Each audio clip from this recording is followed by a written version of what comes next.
అర్థం ఉండేటువంటి పరిస్థితి ఉంటుంది. బేసిక్గా ఈసారి బీజేపీ ఒక స్లోగన్ ఎత్తుకుంది, తద్వారా మన రామాలయ నిర్మాణం చేసింది. సో అక్షంతలను కూడా ఇంటింటికి పంపే ప్రయత్నం కలిసి వచ్చే అవకాశం ఉందనుకుంటున్నారా? ఎందుకంటే ఆల్రెడీ సిట్టింగ్ ఎంపీ, గ్రామాన ఆయన కొంత అవగాహన ఉంది, ఐడియా ఉంది. సో బీజేపీ ఇప్పుడు తీసుకొచ్చిన రామాలయ నినాదం ఏదైతే ఉందో, సో మేము సక్సెస్ఫుల్గా రామాలయాన్ని నిర్మించాం కాబట్టి అది జనాల్లోకి తీసుకెళ్లే ప్రయత్నం బూర నరసయ్య గౌడ్ చేస్తారు కదా. సో ఓటు బ్యాంక్ ఏమైనా ఇటువైపు మళ్ళీ అవకాశం ఉంటుందా? ముఖ్యంగా బూర నరసయ్య గౌడ్ గారి సబ్జెక్ట్ తీసుకున్నట్టయితే ఆయన గతంలో బీఆర్ఎస్ ఎంపీ. ఆయన బీఆర్ఎస్ ఎంపీగా ఉన్నప్పుడు రాష్ట్రంలో వాళ్ళ ప్రభుత్వం కూడా ఉండే, అంటే కేసీఆర్ గారు ముఖ్యమంత్రి ఉండే. ఈరోజు ఈ అమ్మలక్కలు చెప్తున్నారు కదా, గత 20 ఏళ్ళ నుంచి మాకు ఇల్లే లేదని. ఇల్లే లేదంటే బూర నరసయ్య గౌడ్ గారికి ఒక అవకాశం ఇచ్చిర్రు ఇక్కడ ప్రజలు.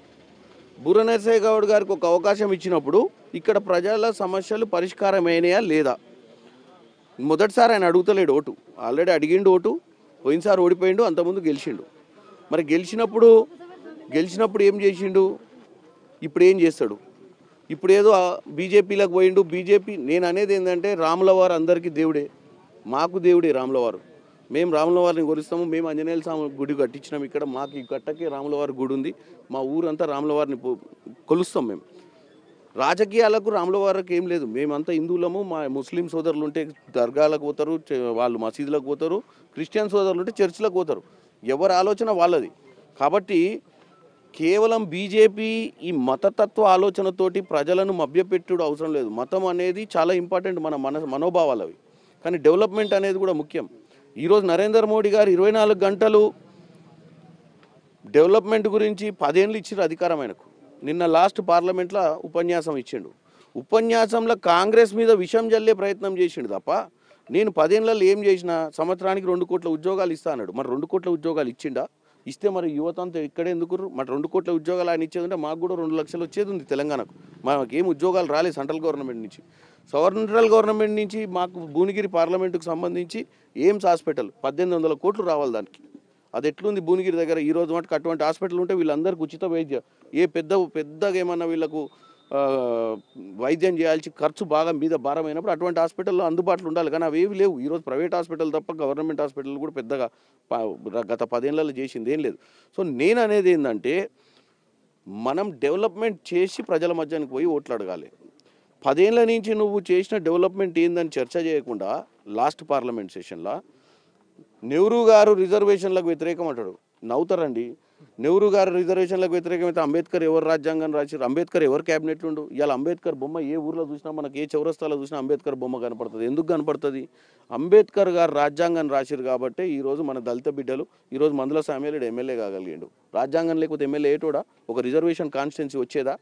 ఇవాళ ఒక కలెక్టర్ అయ్యిండు మా ఊరు నుంచి, ఇదే శాలిగౌర నుంచి గోపాల్ గారు అని చెప్పి ఈరోజు chief secretary, additional chief secretary తమిళనాడుకు. ఈ ఊర్లో జిల్లా పరిషత్లో చదువుకొని పోయిండు. ఈ రిజర్వేషన్స్ అనేది తెచ్చింది పండిత్ జవహర్లాల్ నెహ్రూ గారి క్యాబినెట్లో, ఆ రోజు బాబాసాహెబ్ అంబేద్కర్ గారు చైర్మన్గా. సో రిజర్వేషన్లకు వ్యతిరేకమని చెప్తాడు పార్లమెంట్లో. అంటే ఏది వస్తే అది చరిత్రను తిరగరాసే విధంగా మాట్లాడటం నరేంద్ర మోడీకి అలవాటైంది. మంచి వాక్చాతుర్యం అనే వ్యక్తి ఆయన. 2001లో రాజకీయాలకు వచ్చిండు. ఇందిరాగాంధీ ఆమె 13 ఏళ్ళ వయసులోనే రాజకీయం చేసింది. ఆమె ఆ రోజుల్లోనే 40-50 వేల మందితోటి సైన్యం తయారు చేసి గాంధీ గారితోటి ఉద్యమాలలో పాల్గొన్నది. ఈయన 2001లో వచ్చింది. ఈయన వచ్చిన తర్వాతనే మనం బట్టలు కట్టుకుంటున్నాం, మనం బువ్వ తింటున్న విషయంగా మాట్లాడుతుండే ఆయన. ఇవాళ మనం 2014 ఈయన ప్రధానమంత్రి అయిన తర్వాతనే మనం ఈ భారతదేశం మొత్తం కూడా వెలుగులోకి వచ్చింది, కరెంట్ వచ్చింది, రోడ్లు వచ్చినాయి, చదువు వచ్చింది, యూనివర్సిటీలు వచ్చినాయి, మనం అందరం కూడా బట్టలు వేసుకొని తిరుగుతున్నాం అన్న ముచ్చట చెప్తుండినా. నేను అనేది ఏంటంటే, మాటలు చెప్పడం తప్పు. ఇవాళ ప్రజల పరిస్థితి మారిందా? మరి వీళ్ళు కూడా భారతదేశంలోనే ఎవరు? వీళ్ళ ప్రధానమంత్రి కూడా నరేంద్ర మోడీ. మరి వాళ్ళు ఇలా కష్టాలు నాకు చెప్పుకుంటారు. నేను ఎంపీ కాలే, మాకు ఎంపీ అయితే మా ఊరే కాబట్టి చామల కిరణ్ కుమార్ రెడ్డి మా కోసం మంచి చేస్తాడు అంటారు. అంటే ఈ 10 ఏళ్ళు వాళ్ళకి మంచి అయితే నన్ను అడిగేటోళ్ళు కాదు కదా. ఇవాళ వాళ్ళ పిల్లలు, వాళ్ళకి ఆమెకు ఆరోగ్యం బాగాలేదంటుంది. నాకు ఆరోగ్యం బాగాలేదు, 20 ఏళ్ళ నుంచి నేను ఆ రేకుల ఇంట్లో ఉంటున్నాను, నాకు అసలు పరిస్థితే బాగాలేదంటుంది. మరి వీళ్ళందరి భవిష్యత్తు బాగా ఉంటే నువ్వు ముచ్చట చెప్పినా అర్థం ఉంది. నువ్వు లక్షల కోట్ల రూపాయలు, నేను అసలు భారతదేశం మొత్తం ప్రపంచ దేశాలకు ఏం చెప్తుండు నరేంద్ర మోడీ అంటే, నేను విశ్వగురువును, నేను భారతదేశంలో ప్రధానమంత్రి అయినాక భారతదేశ రూపరేఖలు మారినాయి అంటారు. మరి రూపురేఖలు మారినట్టయితే ఇంకా కనపడతలేదు. గతంలో 2014 ముందు ఏమేమి ముందో వాళ్ళు గట్లనే ఎవరు. వీళ్ళ ఆర్థిక పరిస్థితి ఏం మెరుగుపడలే. నేను ఇందాకనే చెప్పిన రూరల్ ఎంప్లాయ్మెంట్ 100 రోజుల పథకం నిర్వీర్యం అయిపోయింది. ప్రజలకు ఏం ఒరగలే. ఎవరు కొరిగిందా అంటే ఆయన దోస్తులు అంబానీ అదాని. అంబానీ ఏముండే అదాని ఏముండే, అదాని పరిస్థితి ఇవాళ ఎన్ని 100 రెట్లు పెరిగింది అదాని ఆస్తి.